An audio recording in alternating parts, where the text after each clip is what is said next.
I fell in love with the most notorious boy in my school, the one everyone warned me about. Honestly, I still don't know how it happened. I was supposed to be the smart one, the girl with the perfect future, and he was supposed to be the guy who ended up behind bars. I spent my whole life calculating every move, but I never calculated for a variable like Jax Miller. In my old school, I was the girl who never lost. My name was always at the top of the list, printed in bold on every honor roll and trophy. To me, life was a series of predictable equations. If you work hard, you win. If you follow the rules, you succeed. If you stay in the lines, you never get lost. It was a simple, safe way to live. But when I transferred to St. Jude's Academy, the first thing I learned was that the real world doesn't care about my perfect record. St. Jude's was a place of high walls and even higher expectations. It was a school for the elite, the sons and daughters of politicians and CEOs. But it had a shadow, a group of students they called the basement boys. They were the kids on the fringe, the ones who didn't fit into the polished aesthetic of the academy. And at the center of that shadow was Jax. Elena, listened to me, my new friend Sarah whispered on my very first day as we watched a matte black muscle car roar into the school parking lot, vibrating the very ground beneath our feet. Stay away from Jax Miller. He's been suspended for fighting. He races cars illegally downtown, and he's dangerous. He's the variable that ruins every equation he touches. The principal has been trying to find a reason to expel him for years. Just stay in the lab, focus on your scholarship, and don't even look his way. I looked at him anyway. Jax was leaning against the hood of that car, wearing a worn leather jacket, his dark hair messy and his eyes shielded by sunglasses. He looked like a storm that was waiting to happen. To me, he was just a cliché, a boy who used a loud car and a bad attitude to hide the fact that he was failing at life. I dismissed him instantly. I was here to be the best, and a boy like Jax Miller wasn't even on my radar. But a week later, everything changed. Our first major physics exam results were being posted. I walked down the hall with my usual confidence, already imagining the 100% in red ink next to my name. I pushed through the crowd of students, but as I reached the bulletin board, the air left my lungs. Rank 2, Elena Vance, 98%. I had never been second. Never. My vision blurred as I looked at the name at the very top of the list. Rank 1, Jax Miller, 100%. The hall went silent around me. People were whispering, pointing. Jax, the guy who slept through every lecture, the guy who spent his afternoons in detention or under the hood of a car. He hadn't just beaten me. He had aced a test that the teachers said was designed to be impossible to perfect. No way, I whispered, my voice trembling with a mix of shock and ego. He'd cheated. He had to have cheated. I don't need to cheat to beat you, Elena, a raspy voice said from right behind my ear. I turned around, my heart racing. Jax was standing there, his sunglasses pushed up into his hair, looking incredibly bored. You follow the rules too much, he said, stepping into my personal space. The smell of gasoline and peppermint clung to him. You calculate for the world as it's written in books, a world without wind, without friction, without mistakes. But the real world is messy. It's full of heat and noise. You're so busy being a perfect student that you've forgotten how to actually be a scientist. I hated him instantly. From that moment on, it was war. I became obsessed with proving that I was better. I spent every night in the school library pushing myself to the limit. I watched him constantly, waiting for him to slip up. I watched him get into a fight behind the gym. I watched him get sent to the principal's office for the third time in a month. And I watched him roar away in that black car every Friday. He was everything I was taught to avoid, yet I couldn't stop looking for him. The turning point happened on a Friday night that I will never forget. A massive autumn storm had hit the city and the school was nearly empty. I had stayed late in the advanced physics lab, working on my final project, a complex particle accelerator model I had been building for months. It was my ticket to a full scholarship at MIT. My only way to escape the pressure of my parents' expectations. Suddenly the lights flickered and died. The school was plunged into a heavy, suffocating darkness. Then, a terrifying metallic crash echoed through the room. A massive storage shelf had buckled under the weight of old textbooks, and as it fell, it slammed directly into my project table.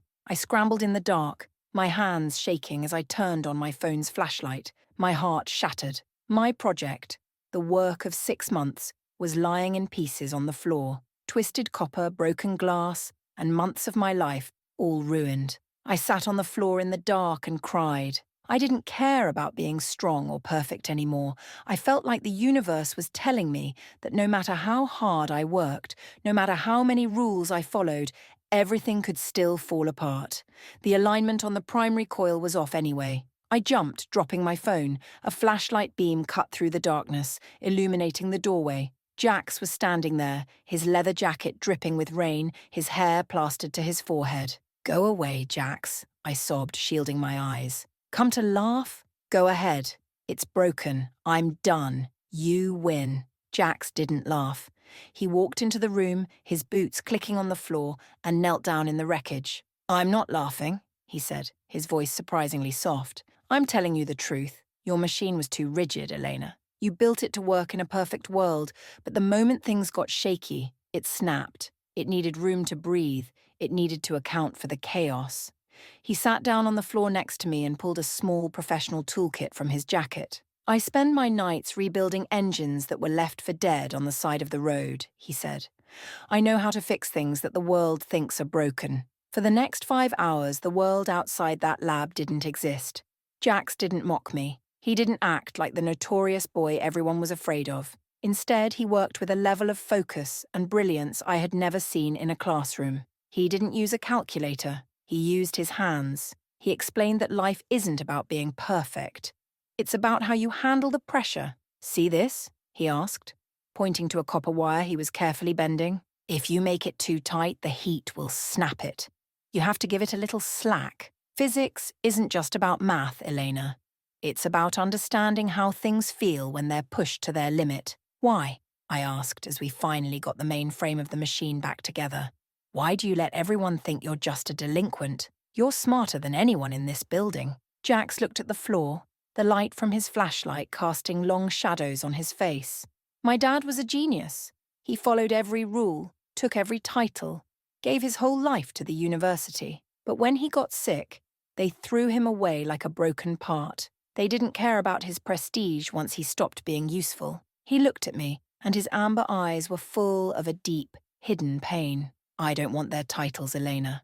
I don't want to be their star student. I just want to understand the world on my own terms. I get the top grades just to remind myself that I'm better than their system, but I don't give them the satisfaction of seeing me try." I realized then that the bad boy everyone warned me about was actually the only person who understood what it felt like to live with a heart under high pressure. After that night, we became a secret. During the day, I was still the girl in the front row, and he was the boy in the back row sleeping. But at night, we met at an old, abandoned warehouse by the docks where he kept his car. He taught me how to drive, really drive. He taught me how to feel the centripetal force in a sharp turn, how to trust my instincts over my calculations. In return, I helped him with the complex theoretical math he needed to make his car reach speeds that should have been physically impossible. I learned that the fights he got into were always to protect the younger kids in his neighborhood from the actual gangs. He let everyone call him the villain because it was easier than letting them see how much he cared. He was a hero in a leather jacket, and I was falling for him with a force that defied all the laws of gravity. But as the National Physics Olympiad approached, the school board began to grow suspicious. The principal called me into his office, the air smelling of old paper and cold coffee. "Elena," he said, staring at me over his glasses, "we've seen you at the docks with Jax Miller. I'm going to be very clear. Jax is a liability. He represents everything this academy stands against. If you are associated with him, your scholarship will be revoked. We will not have our top student linked to a common street racer. Choose your future, Elena. Or choose him." I felt a coldness spread through my chest. That night I went to the warehouse. Jax was sitting on the hood of his car, looking at the stars. He didn't even have to look at me to know what happened. "They're going to disqualify me, aren't they?" he asked quietly. "Jax, we can tell them the truth," I said, stepping toward him. "We can tell them about the lab, about how you helped me, about who you really are." "No," he said, hopping down and taking my hands. His fingers were rough, but his touch was the gentlest thing I had ever felt. If you defend me, you lose MIT. You lose everything you've worked for since you were a kid. I'm not going to let you break your life for me. You're the person who taught me how to see the stars, I shouted. I don't care about a scholarship if it means I have to lie about the best person I've ever met. I care, he said. He leaned in and kissed me. A kiss that felt like a spark jumping a gap, a sudden release of all the built-up tension of the last few months. It was the most beautiful thing I had ever experienced. Go win that competition, Elena, for both of us. Prove to them that you're the best, with or without me. The day of the competition, Jax was suspended on a fake charge of reckless behavior on school grounds. I walked onto that stage alone. I looked at the judges, the professors, and the principal who sat in the front row, smiling like he had already won. When it was my turn to present my particle accelerator, I didn't read from my prepared notes. I looked at the crowd and I thought about the boy in the warehouse. This project wasn't built by a perfect student, I said, my voice echoing through the hall. It was built by two people, one who knew all the formulas, and one who was brave enough to show her that formulas don't mean anything if you're afraid of the friction. The real genius behind this machine isn't in this room today, because you were too afraid of his potential to let him in. The room was deathly silent. I spent the next 10 minutes explaining the illegal physics Jax had taught me, the raw, beautiful, real-world science of a boy they had tried to silence. I was disqualified immediately. I lost my scholarship. I lost my guaranteed path to the elite universities. I lost the perfect future my parents had designed for me. I walked out to the parking lot, and the matte black car was waiting. Jax was leaning against it, a crooked, proud smile on his face. "You're a real idiot, Elena Vance," he said, but his eyes were shining with a light I had never seen before. "I calculated the risk," I said, walking into his arms and never wanting to let go. "And you were the only result that mattered. I learned that life isn't a problem to be solved. It's not about being first or second. It's about the people who help you fix the pieces when the shelves come crashing down. I chose the notorious boy everyone warned me about, and in the end, he was the only thing in my life that was actually real. I'm sharing this because sometimes the people who seem the most broken or the most dangerous are the ones who actually know how the world works. If this story made you believe that love is the one equation you shouldn't try to solve, please leave a like and comment the word genius below. It lets me know you stayed until the end and that you understand why I did what I did. If you've ever fallen for the person you were supposed to avoid, tell me your story in the comments. I read every single one. Don't forget to subscribe for more deep emotional journeys like this one. Thank you for listening. And remember, the most important lessons in life are usually the ones that aren't found in a textbook.